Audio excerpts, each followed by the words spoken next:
Et salut à tous, c'est Zanko, bienvenue sur la chaîne YouTube DobbyForever.fr pour le deuxième épisode de Top Kit, un épisode qui aura mis un certain temps à sortir, je le conçois, mais en contrepartie, je vous ai préparé un programme assez chargé, avec pas moins de 2 unboxings, 2 reviews et la présentation de 2 de mes derniers kits terminés. Alors, côté unboxing, on va démarrer avec le Nadesico 1500 de la marque Aquamarine, une marque qui se lance tout récemment dans la maquette. On continuera avec le Godzilla de 1993 par Kyodo, un kit en vinyle cette fois-ci. On va rester dans la thématique Kaiju avec les reviews des Gypsy Danger et de Cherno Alpha dans la gamme Plamax de Max Factory, 2 kits dont je vous avais déjà présenté les unboxings dans des vidéos précédentes. Puis je continuerai en vous présentant donc ma dernière réalisation en date. Il s'agit du ME262 Messerschmitt à la sauce Battle Gariga, dont je vous avais présenté déjà le travail de custom lors du précédent épisode de Top Kit. Et puis je terminerai avec le SW190 Space Wolf qui nous vient tout droit de Captain Airlock d'Albator, un kit que j'ai réalisé dans le cadre du concours de maquettes organisé par HLJ et qui est arrivé 4ème, donc j'en suis assez fier. Donc voilà pour le programme de cet épisode de Top Kit. On va tout de suite attaquer les unboxings.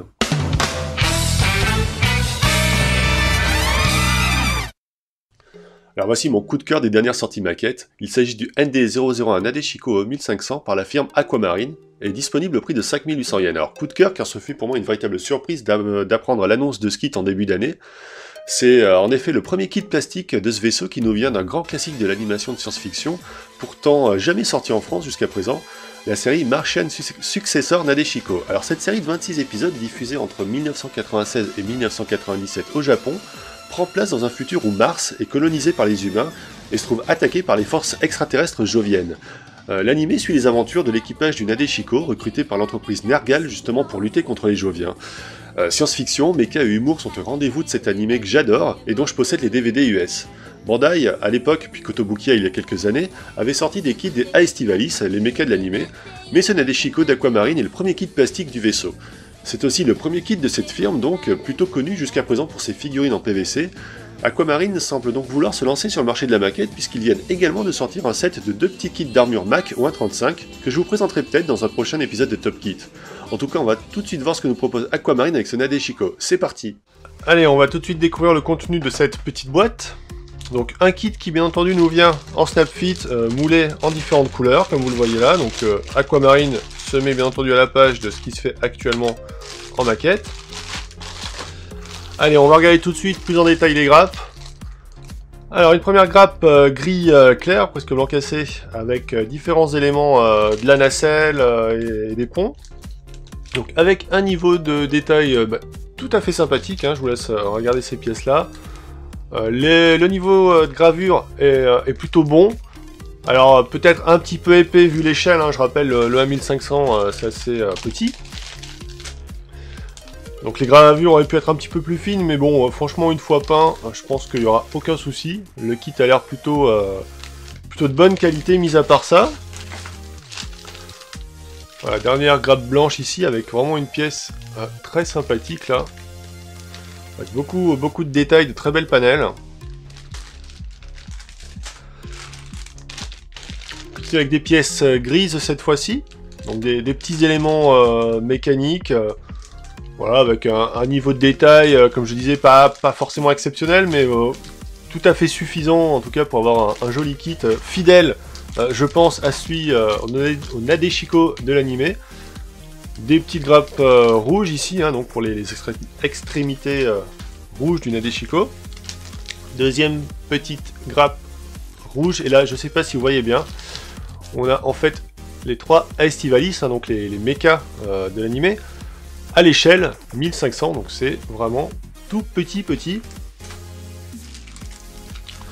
Une autre petite grappe grise ici avec le radome. Voilà.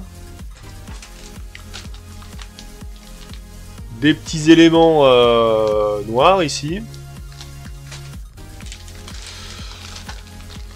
Et puis un socle qui va nous permettre de présenter donc notre Nadeshiko en vol. C'est assez courant dans les kits de vaisseau, donc c'est quand même bien appréciable de l'avoir. Ici, petite particularité, en fait cette pièce là ça correspond au canon du Nadeshiko, donc on peut voir qu'il est soit fermé, soit ouvert en pleine action.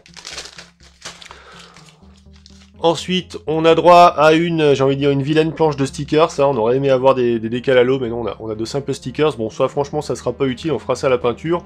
Le petit truc sympa, ça reste quand même le petit autocollant pour, avec le logo du Nadeshiko qu'on viendra mettre sur le socle. Voilà. Et puis la petite notice de montage, hein, assez classique, un livret avec une face en couleur, une face en noir et blanc. Donc un plan de montage tout à fait classique. On voit bien que c'est du Snapfit, donc on n'est pas dépaysé si vous faites du Bandai. Voilà, avec les petites photos en couleur du Nadeshiko pour nous permettre de nous guider dans le placement donc, des 4 couleurs qui composent le kit, hein, blanc, rouge, gris anthracite, un gris un petit peu plus clair. Donc voilà, un kit qui s'annonce vraiment sympathique. Je suis en train de me refaire la série en ce moment, donc du coup ça va peut-être me motiver à attaquer ce kit là assez rapidement. Si c'est le cas, bah, qui sait, peut-être une review dans le prochain Top Kit. En tout cas, pour l'instant, je suis plutôt satisfait. Et on va tout de suite passer à la suite.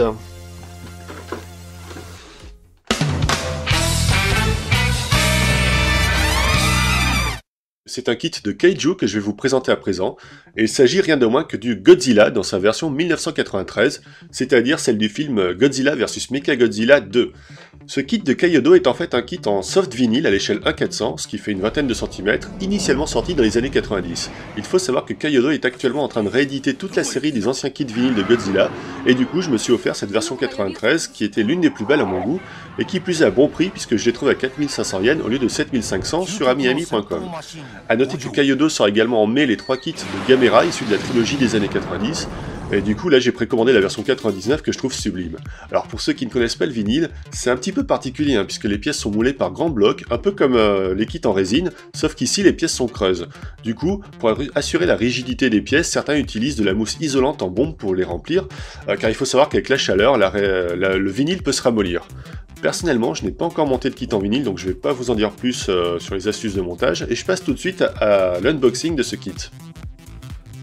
Allez, ouvrons cette fameuse boîte. Donc vous voyez comment ça se présente. Effectivement, toutes les pièces sont réunies tout simplement dans un sachet, il n'y a pas besoin de plus de protection, puisque le vinyle, ça craint rien, hein, littéralement, c'est une matière un petit peu souple, donc qui ne risque absolument pas de se casser. Alors je vais commencer par vous montrer un petit peu la notice. Donc on a...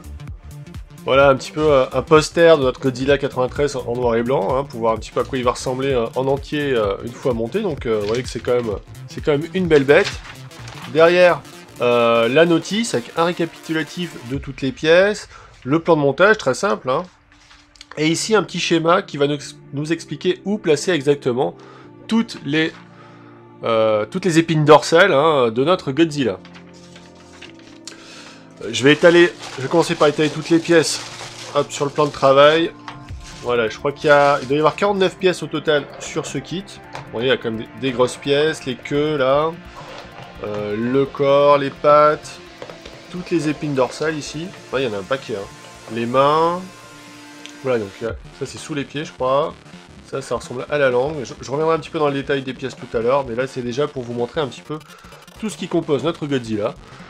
Vous voyez, 49 pièces de belle taille, hein. Donc là, on a typiquement donc, le corps. Donc pour vous expliquer un petit peu, toutes les parties lisses comme ça va être à découper. Ce qu'on peut faire, c'est venir les ramollir en les trempant dans de l'eau bouillante pour faciliter la découpe de ce vinyle. Donc toutes les parties comme ça lisses, ça va être à retirer pour pouvoir venir emboîter le reste des pièces, tout bêtement. Vous voyez, ici, on a les grosses cuisses de Godzilla. Là, on a la queue, hein, qui est quand même un sacré morceau, hein, une fois qu'elle sera montée. Elle fait 25 cm rien que pour la queue, donc vraiment assez énorme. Je vais écarter tout ça, on va revenir un petit peu plus précisément. Alors, la texture, vous la remarquez, hein, elle est vraiment excellente. C'est vraiment, on a l'impression vraiment de voir le costume d'époque de Godzilla, donc vraiment ça va être un régal à travailler. On voit que là, au niveau des creux pour placer les épines dorsales, elles sont numérotées. Effectivement, chacune a son propre numéro, un petit peu comme une maquette, hein, donc pour pouvoir s'y retrouver facilement au niveau du placement. Donc je l'ai montré tout à l'heure, là on a les grosses cuisses de Godzilla, il est assez mastoc. Les pieds ici, hop. Donc bien sympathique. Les mains... Les mains qui sont bien griffues comme il faut. Donc vraiment j'adore cette version. Hein. Je trouvais vraiment que c'était la version la plus... Enfin, la plus belle représentation de Godzilla, vraiment comme moi je me l'imaginais, hein, parce qu'il y a de nombreuses itérations, hein, Godzilla a changé à chacun de ses films. Et Godzilla vs Mechagodzilla 2, c'est pas forcément le meilleur film, au niveau scénario, tout ça, mais au niveau du design de Godzilla, c'était vraiment un de mes favoris. Donc voilà, je vais pas rentrer dans le détail. Alors si, un petit truc rigolo, on a, là je sais pas si ça va bien se voir à l'écran, en fait, c'est la plaque avec le copyright qui, je crois, va venir se placer sous le Godzilla, sous un pied ou... je sais plus exactement, donc ça c'est assez rigolo. Et là, tiens, une dernière petite pièce pour la route. Ça c'est la mâchoire avec les dents de Godzilla. Ouais, c'est quand même un kit qui est super bien moulé, super bien détaillé. Ça faisait vraiment longtemps que j'avais envie de faire du kaiju. Et bah voilà, c'était l'occasion de me lancer les rééditions de ces petits kits. Bon, qui font quand même un certain prix. C'est beaucoup plus cher qu'à l'époque dans les années 90, mais bon, comparé malgré tout à des kits en résine qui coûteraient 3 fois plus cher, ça reste encore les kits les plus accessibles à l'heure actuelle. Allez, on passe à la suite.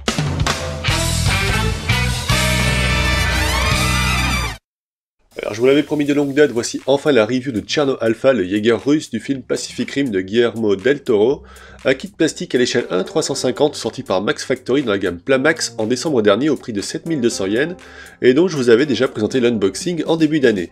Alors on a affaire à une maquette très imposante, hein, pas moins de 24 cm de haut. Il faut dire qu'avec cette tête massive en forme de centrale nucléaire, il en impose le Cherno Alpha. Esthétiquement, le kit déchire, hein. Cherno est hyper détaillé avec des gravures nombreuses, d'une grande finesse, ainsi que de nombreux détails moulés en relief. Il n'y a qu'à voir les tuyaux qui parcourent sa tête entre les plaques d'armure pour s'en convaincre, un pur régal. Si côté niveau de détail c'est de la haute volée, côté conception, j'aurais envie de dire qu'on a affaire à un gros high grade. Entendez par là qu'en dépit de sa taille, et contrairement à Gypsy Danger qu'on verra tout à l'heure, il n'y a pas de squelette interne sur ce kit. On note quelques lignes de jointure disgracieuses d'ailleurs qu'il conviendra de faire disparaître. De plus, certains emboîtements ne sont pas parfaits, mais en général, ils sont masqués par d'autres pièces d'armure, donc il n'y a pas de souci. Enfin, quelques pièces creuses sont visibles, bien que très discrètes. Bon, ces petits défauts restent minimes et sont facilement corrigeables, cela ne gâche pas du tout le modèle, loin de là. Côté mobilité, les articulations sont assez minimalistes, on ne fera pas prendre à Cherno Alpha des poses de danseuse. On est même limite à arriver à faire sa fameuse pose où il entrechoque ses poings. On notera surtout une certaine mollesse au niveau de l'articulation des cuisses, si bien qu'il aurait tendance à faire le grand écart, donc faites attention à bien le stabiliser lorsque vous lui faites prendre sa pose. Parlons de sa principale caractéristique à présent, le système de LED. Alors habituellement je ne suis pas particulièrement fan des éclairages à LED, mais là ça fait vraiment partie intégrante de l'esthétique du film de Guillermo del Toro, et ça aurait vraiment été dommage de la part de Max Factory de passer à côté. Et il faut dire qu'ici ça en jette vraiment, hein. En effet Cherno Alpha s'éclaire en pas moins de 8 points sur tout le torse, l'œil, les turbines des épaules, le cockpit, mais aussi 4 points sous les trappes des flancs qui peuvent s'ouvrir et ainsi laisser apparaître la lumière. Vraiment, le système de LED prend place dans un gros bloc unique, autour duquel il va en fait se placer toutes les pièces de la tête et du buste. Donc au final, leur montage est vraiment très simple, il n'y a aucun effort là-dessus. Le bloc est alimenté par 3 piles boutons LR44 qui ne sont pas incluses, et qui sont accessibles, ainsi que le bouton de marche-arrêt, tout simplement en retirant la pièce qui forme le haut de la tête. Donc vraiment un système très bien pensé, facile d'accès et de montage. Côté gimmick, toujours, Cherno nous vient avec 2 jeux de main, donc des mains ouvertes ou des poings fermés, ainsi qu'avec une pièce supplémentaire pour étendre le bras et refaire son fameux coup de poing comme dans le film, des pièces mécaniques qui sont très joliment moulées d'ailleurs. Enfin, on a droit à une planche de décalage à l'eau tout à fait sympathique. Bref, en dépit d'une conception assez simple on va dire, ce Cherno Alpha en impose et se veut hyper détaillé. Fan de Pacific Rim, ne passez pas à côté, ainsi que du Gypsy Danger que je vais vous présenter à présent.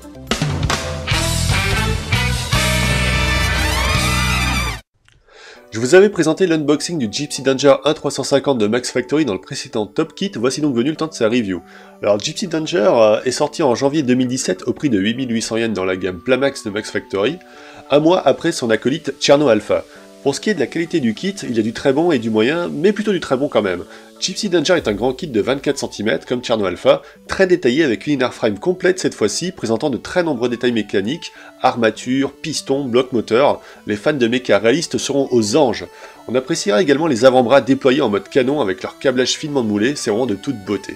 De nombreux détails demeurent d'ailleurs visibles une fois l'armure montée, comme les pistons au niveau des articulations ouvertes, ou la colonne vertébrale apparente à l'arrière. L'armure est tout aussi bien détaillée et très riche en gravures comme en éléments moulés en relief, c'est un vrai régal. Le kit présente bien quelques pièces creuses, mais elles sont vraiment peu visibles et ne gâchent en rien l'allure générale du modèle. Enfin, celui-ci arbore plusieurs pièces transparentes, la visière, le réacteur pectoral et les paumes des mains en mode canon. Par contre, on regrettera que le système de LED n'éclaire cette fois-ci que le réacteur pectoral, là où Cherno Alpha avait pas moins de 8 points d'éclairage. Malgré tout, ça fait son petit effet.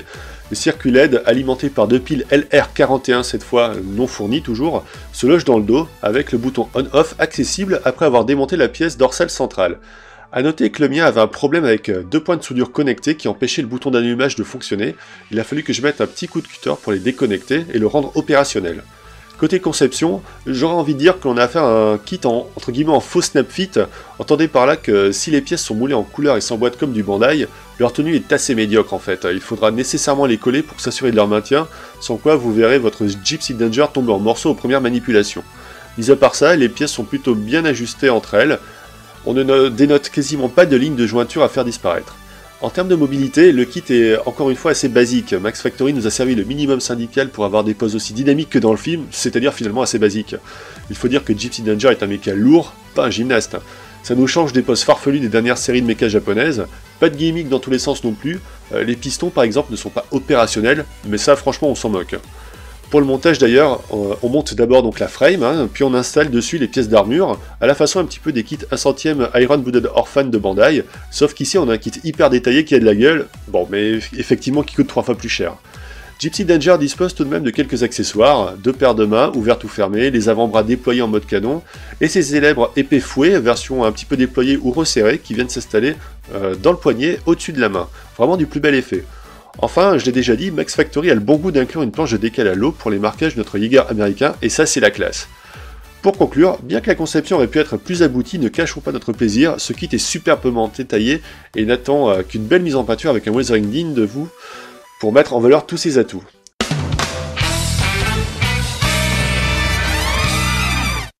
Alors lors du premier épisode de Top Kit, je vous ai présenté mon projet de ME262 Messerschmitt modifié dans l'esprit du Shmup Battle Garaga, le voici donc terminé. Alors j'ai pas mal hésité avant de me décider sur le schéma de couleur, je pensais d'abord faire un camouflage allemand de la Seconde Guerre mondiale, assez typique, mais finalement je me suis décidé pour un schéma plus coloré et vif, avec un camouflage donc maritime, bleu et blanc. Alors j'ai d'abord fait un pré-shading noir pour marquer les panel lines du kit, puis j'ai réalisé le camouflage avec plusieurs tons de bleu, en fait des mélanges de sky blue, d'intermediate blue et de blanc de la marque Obicolor acrylique. J'ai ensuite ajouté quelques touches de bleu nuit pour enrichir le schéma de couleur, tandis que les contours de l'appareil et le ventre ont été peints en blanc satiné. Plusieurs voiles ont été nécessaires pour obtenir un blanc bien vif. Les parties métalliques, c'est-à-dire le canon et les éléments mécaniques, ont été peints quant à eux avec du Gunmetal Ammo of MiG. J'étais assez agréablement surpris par cette peinture, bien que le rendu reste assez pailleté, ce qui est assez normal finalement pour de la peinture métallique acrylique, elle s'applique très facilement au pinceau et je la préfère finalement largement aux peintures Citadel qui, dans leur dernière gamme, je trouve un rendu vraiment désastreux et pas convaincant du tout. Ensuite la bombe, qui rappelle la fameuse Smart Bomb des Shoot 'Em Up, je l'ai peinte en rouge Ammo of MiG là aussi, pour ajouter une pointe de contraste. Les panel lines ont quant à elles été réalisées au Tamiya Panel Line Accent Color Black. Alors je dois reconnaître que c'est un excellent produit, vraiment très pratique et facile d'utilisation. Par contre, pour les gunpla, allez-y mollo, car ce produit est à base de White Spirit et le plastique Bandai n'aime pas du tout ça, il casse très facilement avec ce type de produit, donc surtout pas de wash avec l'Accent Color sur vos kits Bandai, juste quelques gouttes pour dessiner les panel lines proprement et ça suffira. Après séchage, il suffit de nettoyer les surplus avec un léger coton-tige imbibé d'essence F et c'est nickel. J'ai ensuite posé quelques décals à l'eau, récupérés dans ma réserve de décals inutilisés, qui ont apporté la dernière petite touche à ce kit. Pour terminer, j'ai appliqué une couche de vernis Sol Plus à l'aérographe pour protéger l'ensemble et lui apporter une petite touche satinée brillante. Donc voilà, j'espère que ce petit kit vous plaît. Vous pouvez retrouver le whip complet avec plus de photos sur le site hobbyforever.fr, je vous mettrai le lien en commentaire.